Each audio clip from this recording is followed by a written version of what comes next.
Assalamualaikum Buya. Waalaikumsalam. Saya hamba Allah dari Yogyakarta mau tanya. Saya sangat kebingungan. Saya punya guru dan dikasih amalan dengan zikir, tapi amalan itu nggak boleh dicampur dengan amalan thariqah lain. Gimana hukumnya Buya? Tapi kalau zikir-zikir sunnah boleh, seperti zikir selesai sholat. Mohon pencerahannya Buya. Pertama yang harus kita yakini bahwa guru-guru thariqah yang mu'tabarah, thariqah yang dianggap sudah dicek oleh para ulama kalau itu thariqah yang benar, semua zikir yang diajarkan adalah ternyata semua dari baginda Nabi, bukan zikir ngarang. Semua dari Rasul. Jadi hanya karena lautan Rasul itu adalah lautan yang sangat luas, sehingga kadang antara guru thariqah dengan guru thariqah itu zikirnya beda.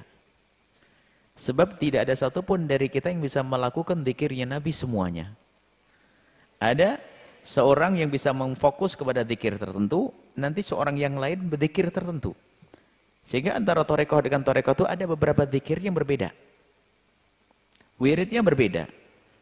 Tapi semuanya itu ada hujjahnya, diambil dari baginda Nabi SAW. Nah, itu yang harus kita yakini.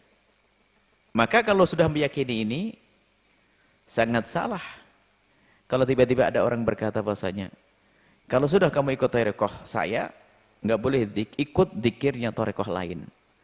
Bolehnya hanya zikir-zikir yang biasa. Loh, zikirnya thariqah lain kan sama, zikir-zikir yang diajarkan Nabi. Jadi gugur bahwasanya tidak benar jika ada orang masuk thariqah kemudian tidak boleh membaca zikir yang lain, tidak dibenarkan. Karena zikir yang lain adalah tambahan bagi dia. Karena yang paling inti bagi dia yang sudah masuk satu thariqah adalah mengamalkan zikir-zikir thariqahnya. Karena dia punya sanad dengan guru thariqahnya. Kemudian jika dia ingin mengamalkan zikir-zikir yang diamalkan thariqah lainnya, sah-sah saja. Enggak ada larangan dalam hal ini. Hanya maksud para guru itu nasihati, kalau sudah ikut thariqah, nggak usah kemana-mana. Maksudnya apa? Biar istiqomah, supaya nggak orang lompat sana, lompat sini. Sebab dengan thariqah satu saja dia mengamalkannya kewalahan dia, apalagi ngambil 2 dan 3. Cuman ada sebagian orang ngambil ijazah, oke lah kita ngambil ijazah thariqah Qadiriyah, kita ngambil ijazah thariqah Tijaniyah, kita ngambil thariqah Naqsyabandi, Rifaiyah, ngambil ijazah sah. Tapi kalau mengamalkan kita belum tentu bisa semuanya mengamalkan. Tapi yang bisa kita amalkan adalah paling utama dan kita ambil dari guru kita. Sehingga misalnya orang dia ikut thariqah Qadiriyah, dia bisa mengamalkan thariqah Rifaiyah, sah-sah saja baca zikirnya. Sayyid Ahmad Rifai itu bisa zikirnya. Guru thariqah yang lain sah-sah saja. Jadi itu nggak benar kalau dilarang maksudnya sampai derajat haram. Kalau larangannya maksudnya pengarahan, gini loh ya. Karena seorang mursyid itu biasanya melihat kemampuan seorang murid. Sudah ya, kamu amalkan zikir ini saja. Seperti di sini kan dilarang baca zikir-zikir yang lainnya. Karena apa? Tugasmu belajar. Sudahkah zikirmu itu saja yang diajarkan? Zikir ba'dal maghrib ini, habis isya ini itu saja.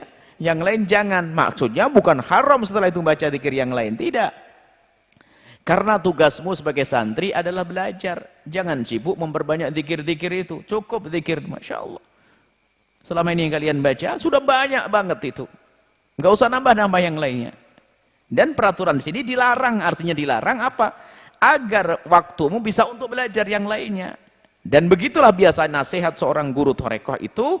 Jangan ngambil zikir yang lainnya. Bukan larangan haram, tapi ini pengarahan agar bisa istiqomah. Maka sebaik-baik amalan yang istiqomah, bukan lompat sana lompat sini.